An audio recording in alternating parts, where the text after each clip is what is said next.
Hey girls, so I know you both did well on the diagramming test. I'm assuming y'all are going to have to diagram tomorrow. The only difference in this one is that you will have adjective prepositional phrases to add in the diagrams, which is really not hard at all. You just have to remember what is a prepositional phrase. So actually, your teacher sent a reminder on what it is. If you memorize the words like I suggested, they'll be fresh in your mind. If not, here is the 10 most common prepositional phrases that show place, time, movement. If you just remember these words, in, on, at, by, near, between, behind, above, below, these show a place. These show a time, for, before, after, during, until, so on, and these show movement, to, from, into, through. So if you can recognize those words, you'll be able to find the prepositional phrase. And a prepositional phrase ends with a noun like this: home, morning, dinner. So preposition, and then even if the phrase is long, it'll always end with a noun. So if we just go and we look at prepositional phrases in the sentences,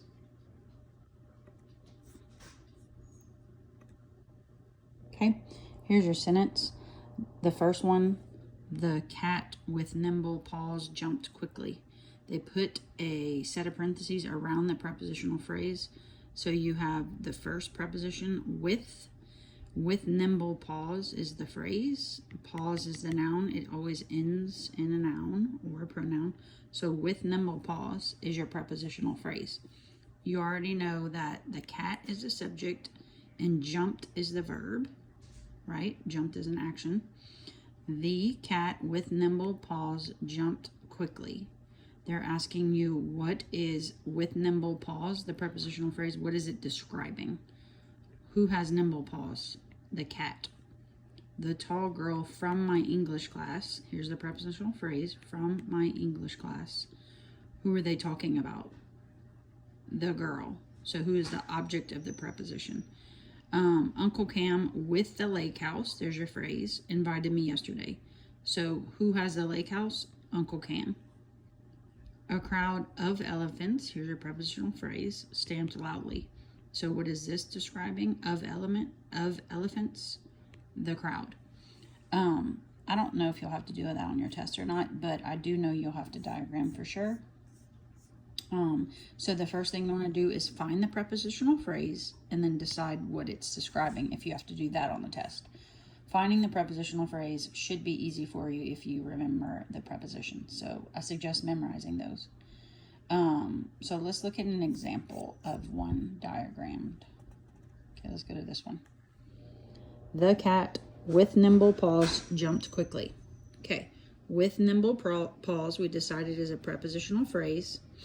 The cat is the subject, jumped is the verb. So if you remember, the first thing you're going to do is draw the line that separates the subject from the verb, and the verb is always a predicate no matter what it is. So here's the subject, cat. Here's the verb, jumped, and you always put the article, which is the, underneath. The cat jumped, and then here's the only new thing you have to do. With nimble paws is a prepositional phrase. So just like you did the article, you're going to put the preposition on the line, with, and then the noun right here. So with paws, and the adjective at the bottom. Nimble just means movable. So with paws that are nimble. And then you already know how to diagram adverbs. After the verb quickly, you put jumped. How do they jump? Quickly. Okay, so prepositional phrases. Preposition, noun, adjective. With paws that are nimble. So with nimble paws. Just like here you put quickly, with nimble paws.